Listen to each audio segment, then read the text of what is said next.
Europe and Africa have a long, deeply intertwined history by Walter Rodney. This shared past has shaped the world we live in, but it did not shape both continents equally. It is a story often told as one of progress, where European powers brought modernity and development to Africa. But if we look closer, underneath the official records and grand monuments, a different story emerges. The true story is more complex.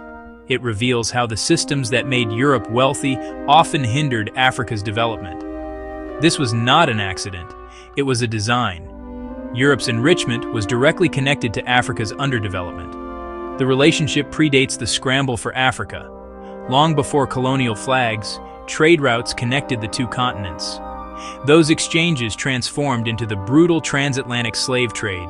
The slave trade ripped millions from their homes. Later, European nations shifted from partners to direct rulers. They set up systems of governance. They set up systems of trade. They set up systems of law. On the surface, these were tools of civilization and order. In reality, they were machines to extract value, land, labor, raw materials, all funneled back to Europe, leaving Africa without resources to build for itself.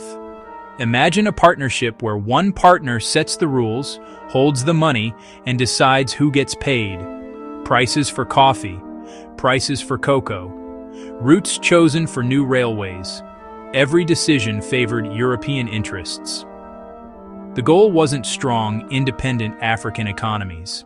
The goal was dependent economies supplying cheap resources and captive markets for European goods. Existing African economic structures were dismantled and replaced. This essay will explore the hidden costs of that relationship. We'll look at lopsided trade. We'll look at taxation. We'll look at financial control. We'll examine roads built for extraction.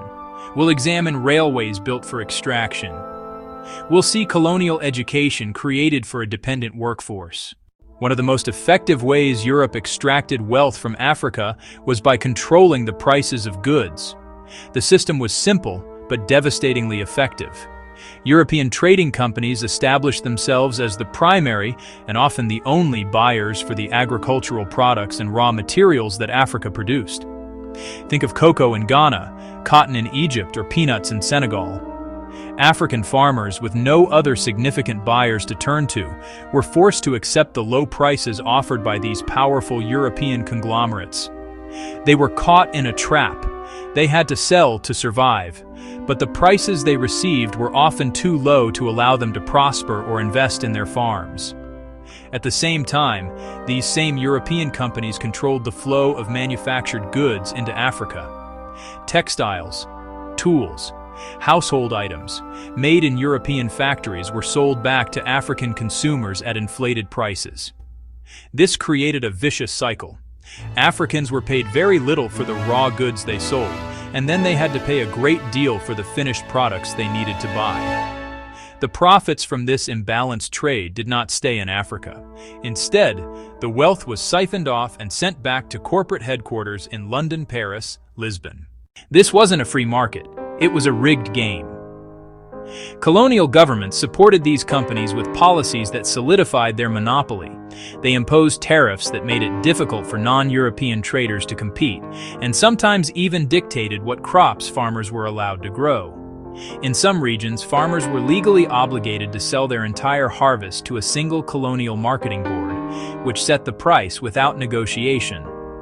The system ensured a steady, cheap supply of raw materials for European industries, while preventing African producers from accumulating the capital needed to build their own processing facilities or factories. The impact was profound. It locked African economies into being suppliers of raw resources. While Europe built diverse industrial economies, African nations were funneled into exporting one or two commodities. This left them vulnerable to global price swings, a vulnerability still felt today. The dream of turning African cotton into African clothes, or African cocoa into African chocolate, was systematically deferred, leaving the most profitable parts of production in European hands. Infrastructure is often seen as a clear sign of progress, and colonial powers were proud of the railways and roads they built in Africa. They pointed to them as proof of the modernizing benefits of their rule. However, a closer look at a map of colonial-era infrastructure reveals a very specific and self-serving logic. The railways did not connect major African population centers with each other. They did not link agricultural regions to local markets. Instead, most lines followed a predictable path, from the resource-rich interior directly to the coastal ports. They were conveyor belts designed for one primary purpose: extraction. Engineered to move raw materials, minerals from the mines, timber from the forests, cash crops from the plantations, out of Africa quickly and efficiently. A railway might run from a copper mine in the Congo to the port of Matadi, bypassing countless villages and towns. This design hindered the development of a unified internal African market. It made it easier and cheaper to ship goods to Europe than to a neighboring African territory, stunting regional trade before it could begin. The cost of using this infrastructure was another hidden drain on African wealth. European shipping companies held a near monopoly on maritime transport. They charged high freight rates for African exports. Those costs were deducted from payments to African producers, shrinking their profits. Conversely, the same companies often offered cheaper rates for shipping European manufactured goods into Africa. Africa paid a premium to export its own wealth. The legacy is visible today. Inherited transport systems not designed for domestic economies. The lack of east-west connections remains a major obstacle to intra-African trade. Building new roads and railways to connect African nations is massive and expensive, a developmental challenge rooted in a colonial past that linked Africa to Europe, not to itself. The lines were for extraction, not connection, and that design has had lasting consequences. It's that simple and that brutal. This is the context we'll be working from.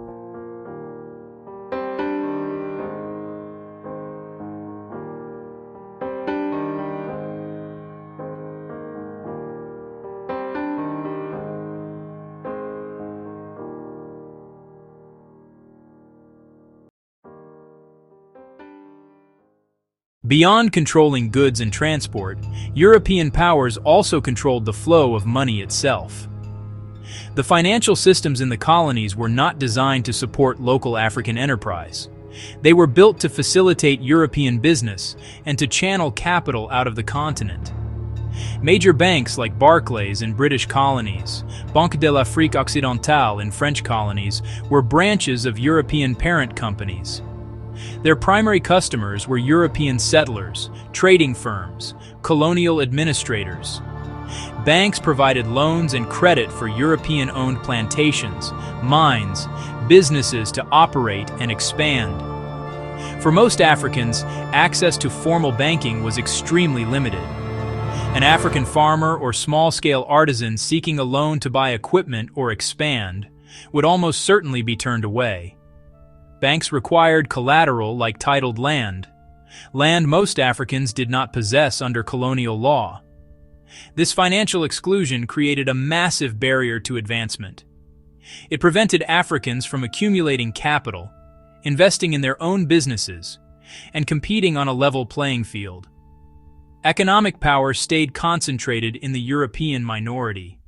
At the same time, colonial governments imposed taxes on the African population: hut taxes, poll taxes, land taxes. These taxes were often required to be paid in the colonial currency, not in goods or local currencies. This had a coercive effect.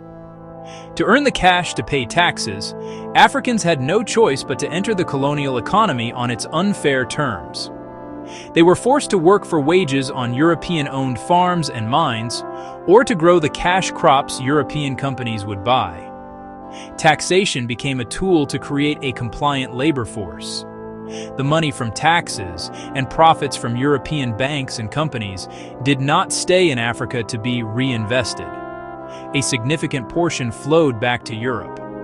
Savings of African workers in colonial banks could finance projects in Europe.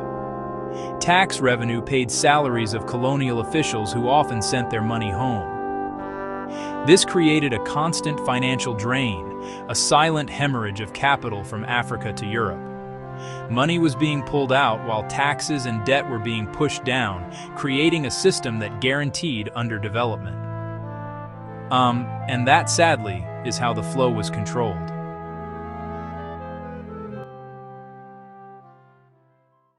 The Industrial Revolution in Europe was not just built on steam and steel, it was also built on the vast natural resources extracted from its colonies. Africa became a critical source of the raw materials that fed the roaring furnaces and whirring machines of European factories. Rubber from the Congo, palm oil from West Africa, cotton from Egypt were shipped to Europe in enormous quantities.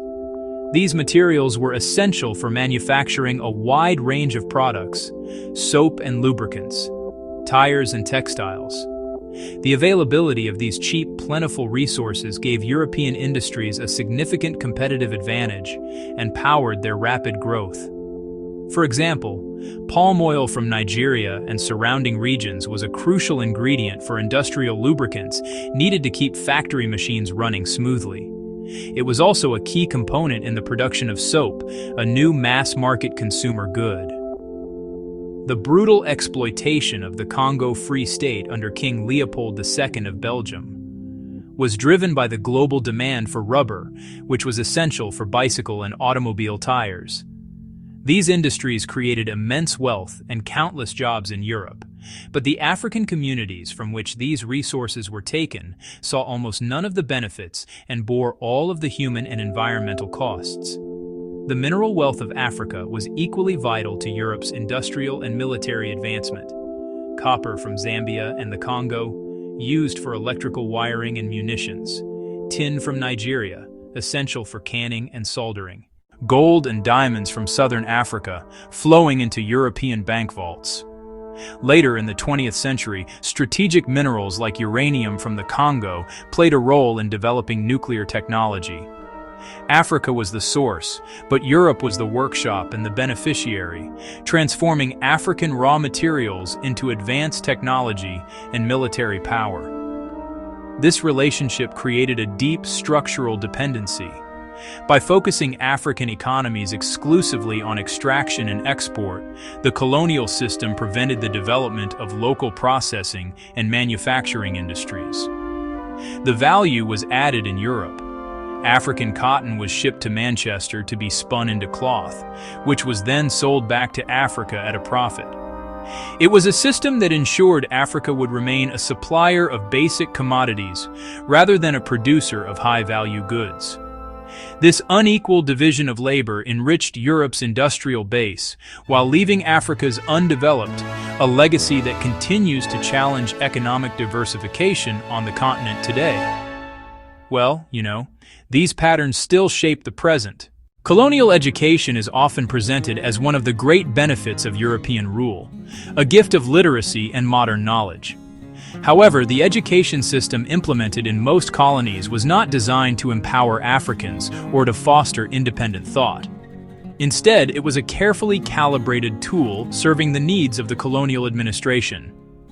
The primary goal was to produce a small class of Africans to fill lower ranks of the colonial bureaucracy: clerks, interpreters, junior administrators, foremen, who could read, write, and follow instructions in a European language.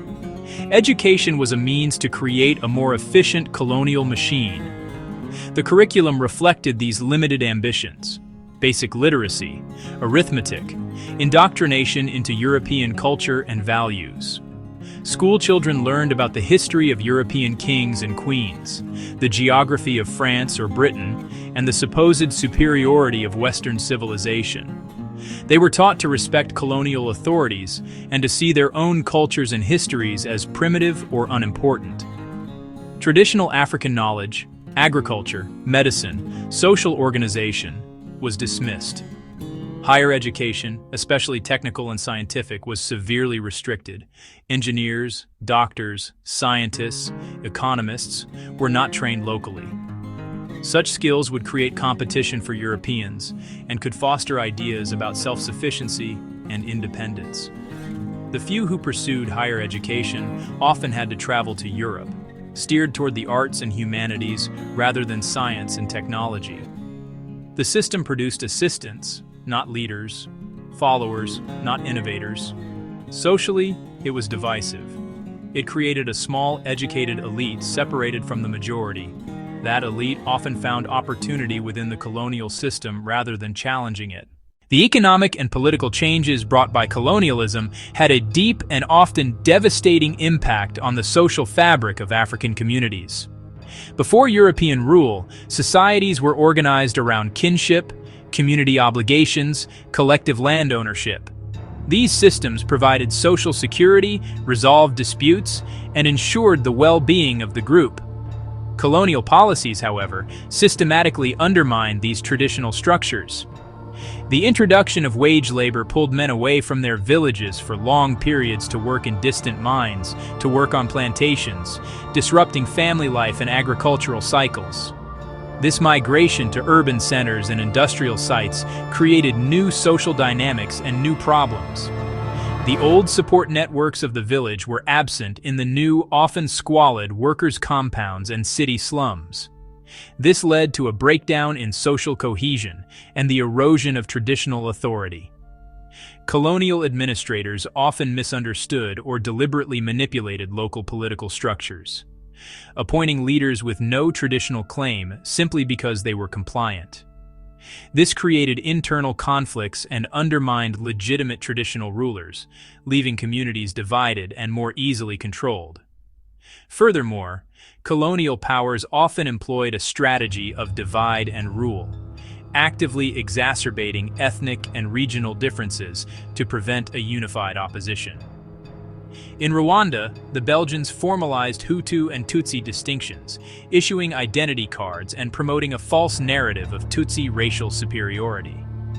This sowed seeds of resentment and division that would tragically explode into violence decades after independence. European legal systems and private property concepts surveyed, registered, and sold communal land, often dispossessing communities to settlers and corporations. The story of colonialism in Africa is not just a story of domination. It is also a powerful story of continuous and courageous resistance. Africans did not passively accept the erosion of their sovereignty and the exploitation of their lands. Resistance took many forms. Large-scale armed uprisings, Asante in West Africa, Menelik II and Ethiopian forces. The Battle of Adwa in 1896, a decisive Ethiopian victory. Even after conquest, resistance continued. Farmers planted food instead of cash crops. Workers organized strikes. Market women boycotted unfair taxes and price controls. These acts were risky and often met with violent repression. Yet they showed a refusal to be broken, an assertion of human dignity and agency. A new form of resistance emerged from the very schools the colonizers had built. Educated Africans read about liberty, democracy, self-determination, and asked why those principles did not apply to Africans. They formed political associations, published newspapers, and sent petitions to London and Paris. Leaders like Kwame Nkrumah, Jomo Kenyatta, and Leopold Sédar Senghor rose from this generation. Rural protests, urban labor strikes, and intellectual nationalist movements gradually converged. After World War II, demands for independence grew unstoppable. Sustained pressure and a shifting global climate made formal colonial rule untenable. The struggle was long and often bloody, but it proved the resilient spirit of people determined to reclaim their future and be the authors of their own story. The formal end of colonial rule did not erase its deep and lasting impact. The political boundaries drawn by Europeans often ignored ethnic and cultural realities and became the borders of new nations, contributing to internal conflicts that persist to this day. The economic structures designed for extraction left many African countries dependent on exporting a few raw materials, vulnerable to global price shocks, lacking the industrial base for diversified growth. The transport networks built for colonial needs still hamper intra-African trade. The legacy of underdevelopment is not a historical footnote. It is a living reality shaping challenges across the continent. Understanding this history is crucial because it helps explain the present. Poverty and instability are not due to inherent failure, but the logical outcome of a system designed to benefit others. Global trade is not a neutral playing field. It reflects deep historical imbalances. This knowledge isn't about guilt. It's about fostering accurate, empathetic understanding. It replaces simplified narratives of aid and charity with a more complex picture of justice and historical responsibility. But this story is not one of perpetual victimhood. It is also a story of resilience, innovation, progress. Since independence, African nations have made enormous strides in education, health, governance. A new generation is building a dynamic future on Africa's own terms.